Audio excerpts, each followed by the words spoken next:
Let me tell you something. If you want to win in sales, leadership, or life, there's 3 keys to winning in coaching thousands of people and building our organization that I know that you have to have. If you don't have all 3, you don't win, period. You might get close, you might hit a streak, but you'll never, ever truly dominate, because winning, real winning, does not come from talent. It sure as heck does not come from luck. It comes from controlling what most people ignore.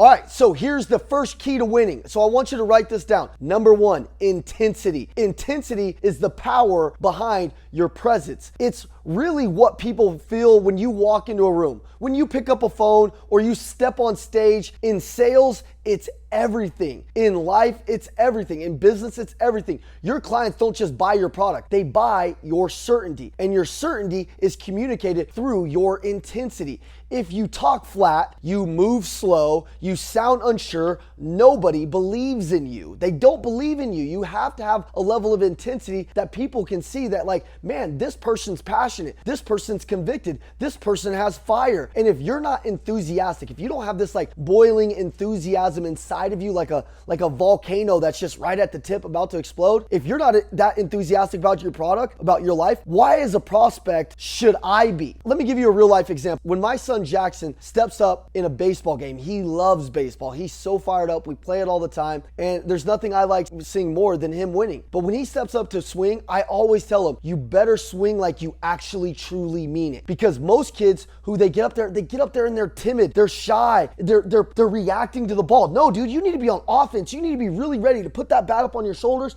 and be ready to knock it out of the park. Most kids aren't like that. Most human beings, most adults aren't like that. The reason why most kids aren't like that is because they can see that their parents don't have any intensity in their life. It's the same in business. You can't half swing your way into success. You have to go all in every time with intensity that says, I'm not here to try, I'm here to win. I'm here to dominate. Intensity separates the average from the unstoppable. Okay, number 2 is effort. Look, it's like baking a cake. We have to have intensity, we have to have effort, and if we have these things, and I'm gonna get to number 3, then you are gonna win at a really high level. Effort, I want you to write this down. Effort is what builds muscle, momentum, and mastery. We need these things. You can't just pray your way around effort, guys. There's so many people that show up in life in sales organizations, and there's just very limited effort, or there's effort on the days they feel like it. Look, effort to me is I give my effort every single day. Even if I have a big day, I never go to sleep on a win, because that's when you wake up with a loss. I'm sure you've heard Conor McGregor say that. It's so true. You have to give effort all the time, and especially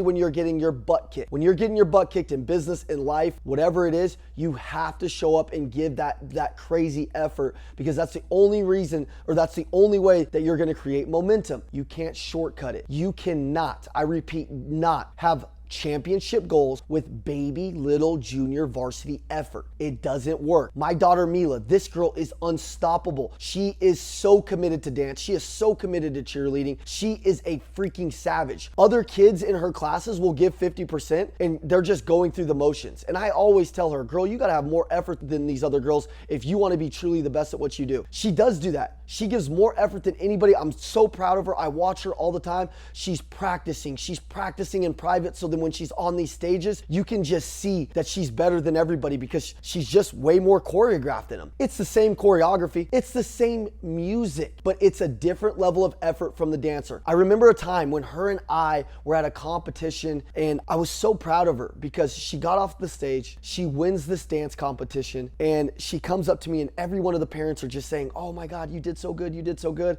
She looks beautiful. She comes running up to me. She's super happy. I give her a hug, and I tell her about how proud I am of her. And you know what she did? This is a dad moment I'll never forget. She kind of pulled my sleeve. She kind of pulled down on me, and I got down and I started listening to her, and she said, Dad, everybody's telling me how good I did. I want to know what's something that I could get better on. I want to know if there's something that you saw that I missed that I could take to get better for my next competition. She said, I want to go back and watch film so that way I can get better. Listen, let me explain this. Some of these girls, they did a really good job. They were getting ready to go have ice cream and wings and stuff like that and celebrate.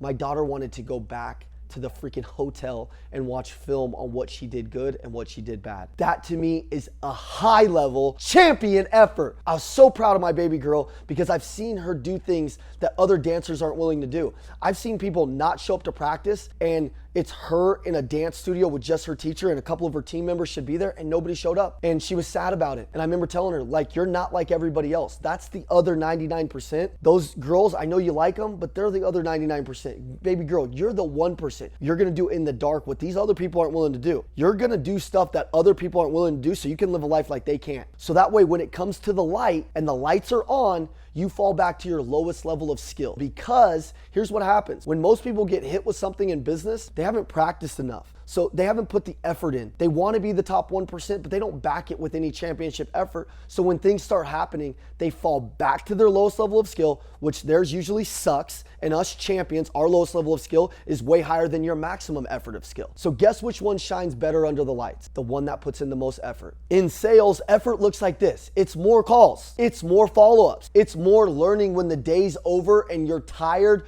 You still are sitting at the kitchen table, writing down your word tracks, writing down different quotes, learning, getting better, studying, training. It's more discipline when nobody is watching. That ultimately to me is your character. You know, to me, your character is what God's judging you on is what other people aren't seeing behind the scenes. Like what you actually do behind the scenes when no one's around is your discipline, is your character. And to me, the best salespeople, the best business leaders in the world, they have very high character because what they're doing behind the scenes matches the dreams and goals that they're telling everybody else. Effort means you're building momentum when everyone else is just coasting. It means you're competing against yesterday's version of you. That's so important. It means, let me pause that for a second so you understand it's you competing against yesterday's version of you. You got to be trying to separate yourself from that version. Here I was yesterday, here I am today, a little bit better. The compound effect of doing that over years or even decades is tremendous. Nobody will be able to touch you in your business. And here's the thing, when you give all out effort, God gets involved because effort honors the blessings. It honors who you truly are made to become. There's a higher power, guys. No matter what you believe, that's what I believe. When you do everything you can, God's gonna multiply it. The last key to winning, and honestly, it might be the most important one. This might be the most important thing you hear in your entire freaking life. The third one is your attitude. I want you to write that down. Your freaking attitude. Listen up, Linda. Listen, honey, listen up. If your attitude sucks, listen, if your attitude is great, but your skill level isn't that great, your prospect will forgive you for your lack of skill because your attitude is high level. I've been to restaurants where there's a new bartender or a new waiter, and they tell me they're new and I'm rooting for them to be new. I'm like, oh my God, like I know what it feels like when I'm new. But they have high level attitude where I'm like, I like this person. I want to be around this person. Even if they mess up, I don't even care. I want to contribute to their success. But they're on the other side of it. I've been in restaurants where you could just tell this person's got this attitude like they're still trying to figure it out. They're still new. They're a little panicky. Chaos is around them and they can't handle the chaos. And their attitude is just kind of mediocre. I don't want to be around people like that. I want to be around people that their attitude is like their anchor. Your attitude is your anchor. I want you to write this down. It's the only thing that you truly can control when everything else goes wrong. Man, how powerful is that? It's your one controllable. There's the controllables and the uncontrollables. You can't always control the leads. You can't always control the client. But you know what you can always control? Your freaking mindset. You can control that. The right attitude turns pressure into power. It turns rejection into redirection. And it keeps your team moving when the scoreboard doesn't look so good. It doesn't look so sexy and attractive. You guys are losing, but the leader's attitude says, hey, it's gonna be okay. I've watched leaders destroy entire sales teams because of one shitty attitude. And I've watched leaders with the right spirit transform a company that was once dead on empty and it needed freaking resuscitation. And it was just somebody with magnetic attitude that came along and shifted everybody's perspective because they were positive. The power of positivity, guys, is freaking amazing.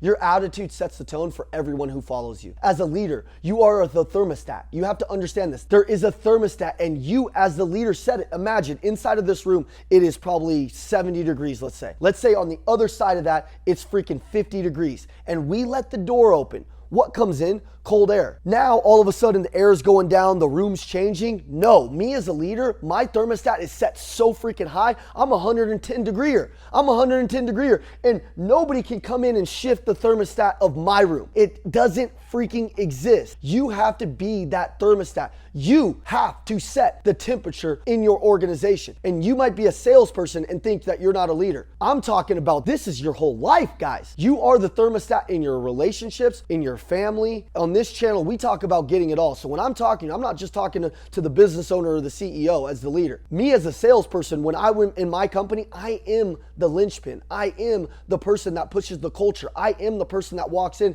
and changes everything. And it might even just start with one person that's having a bad day, and I can shift their state. I can shift their attitude because I'm positive, because I'm working on myself.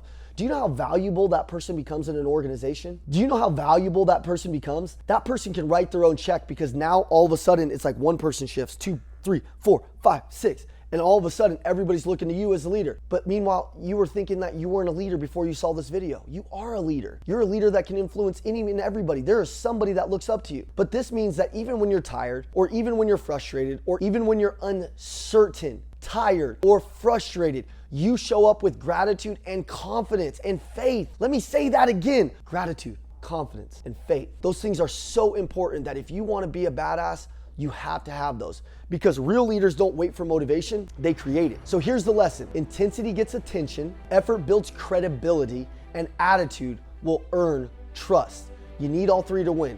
In sales, in leadership, and in life. You can have all the skill in the world, but if your intensity is flat, your effort is inconsistent, and your attitude is negative, you'll never rise to the person that God ultimately wanted you to become. But if you turn up your intensity, protect your effort, and guard your attitude, you become unstoppable. This is exactly how I coach my kids. It's the same way I coach my team, my wife. Anybody that's in proximity to me is going to get some of this. I don't want perfection. I want the pressure. I want the presence. I want the passion. I want the pride. Because listen, those three things win every single time in my book. I've seen it forever. I know that this is the formula and the key. You have to understand that. So here's my challenge for you. Tomorrow, I want you to attack your day with intensity, effort, and attitude like your future depends on it, because it does. This is how champions are made. This is how salesmen become leaders. And this is how faith-driven people dominate in their industry, with heart, with hunger, with grit, with passion, with fire.